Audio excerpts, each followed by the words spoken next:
Здрасти, мамо. Прощавай, че не се обадих, пътувах много напоследък.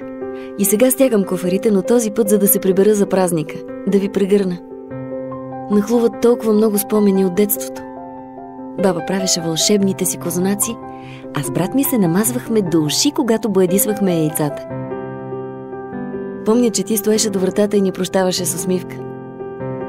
Нямахме търпение да стане 12, за да разчупим козунаците и да започне истинското сражение с шарени яйца. И всеки път се тръшках, защото брат ми побеждаваше. Винаги е бил победител. Пораснахме, мамо, и всеки тръгна по своя път.